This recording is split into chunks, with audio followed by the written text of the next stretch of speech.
Hey guys, it's Jaxxy, and today I'm going to be showing you guys how to build a super smelter that smelts a stack of items in just roughly 45 seconds.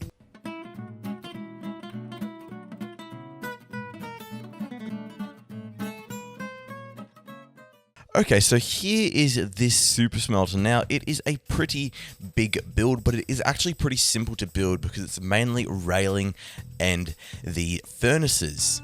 Now, the majority of the mechanics of this farm are all based off of the timing of this. Timing is so important when we are smelting things at this high speed. So that's why you see a lot of powered rails here to make sure the mine carts with hoppers over there are traveling smoothly across these hoppers. So let's have a look at this farm working. So in one chest we put our scaffolding, and one chest we put our goods to be smelted. Now the input of scaffolding has to be 32 or a multiple of it, and that ratio has to remain the same with the goods to be smelted. So we got to put 64 goods to be smelted for every 32 scaffolding. So if you want to put in 2 stacks of goods, you need to put in a stack of scaffolding, but I'm going to only put in a half stack of scaffolding and a stack of goods. You'll see all the goods get transported into these minecarts with hoppers, and then we can press this button and they will start smelting. Now we just clear this chest with the iron so we can clearly see all of the goods pop in there. Now they will start smelting, and you can see each furnace has 2 raw iron ingots in it and had 1 scaffolding. Now 1 scaffolding has the exact amount of length to smelt these 2 raw iron ingots. Now just to note, this magnificent farm, while it's smelting, was designed by one of my patrons, Jackson, so special thanks to him. We can see here that the chest is quickly filling up, and that is because of the amount of furnaces we have. We have 32 furnaces, so it's smelting 2 items per furnace. Now if you want, you can expand this farm and make it so there's 64 furnaces, and it will half the time roughly. So if it is currently 45 seconds, it will get down to roughly 22.5 seconds. But you can see here, we now have our stack of iron ingots smelted, and then we can load in our next batch, press the button, and go ahead and go along with our smelting. Now the materials you will need for this build will appear on your screen now. So let's grab all of those and then we can get building. Now we're going to start off this farm by placing 1 grass block like so, coming 2 to each side. Like this. Now these hoppers should be connected, as you can see here. Should be facing towards this grass block. Now come to either side of these hoppers and place 15 hoppers back. 1, 2, 3, 4, 5, 6, 7, 8, 9, 10, 11, 12, 13, 14, 15. So in total we should have 16 hoppers back because we placed 15 but we already had one here. Now we want to do this on both sides. Both sides should match up correctly. These hoppers should all be connected, so when you throw in an item in this hopper and an item in this back hopper, they should end up at the front here in these 2 hoppers eventually. Now, it will take a little bit, so there's our first one. There's the second one, so that way we know our hopper chain is working. We can now break this grass block here. The next step with this smelting farm sort of system is placing furnaces on all of these side hoppers like this. You want to sneak and place them so you can place them on top. Just like that. This is what it should look like. Now coming with hoppers, we want to place a hopper on the top of all of these furnaces.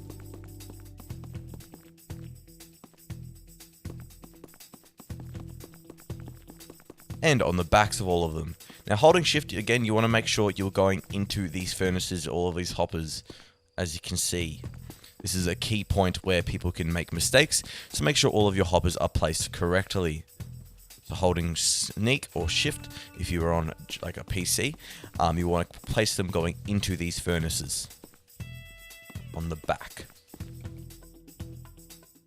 Grabbing out some stone brick blocks or any sort of building block, come 1 up here and 1 diagonally up, and then come 2 out here and 1 diagonally up. This is what it should look like. Then coming around to here, we want to place a corner like this, then come up 1 more, and then 2 more back. Coming back to this 3 long piece, we're going to place 2 blocks here to create a corner, then come up 2 blocks towards the middle. So this is where our rails are going to travel down from our hub at the top, so we need to do something similar on this side as well.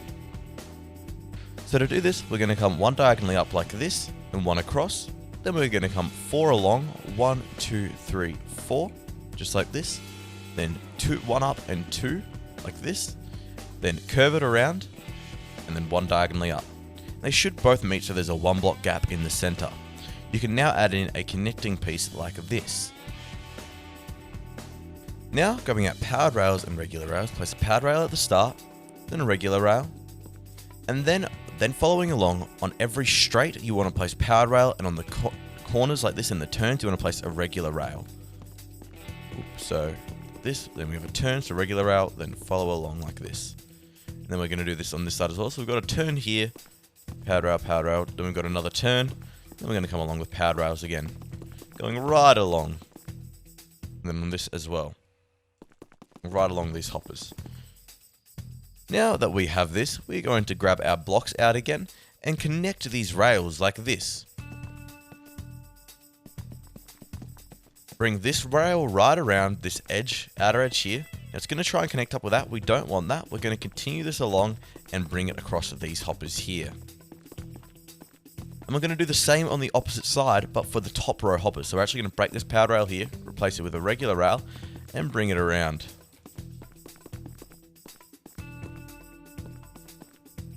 Now, if you do get something like this, just break the rail and replace it. And you may have to fiddle around with the rails. It all depends on the orientation of these rails. One way of fixing is like that, placing it a different way, or breaking this rail temporarily, then placing that in, and then going along. This is what it should look like so far.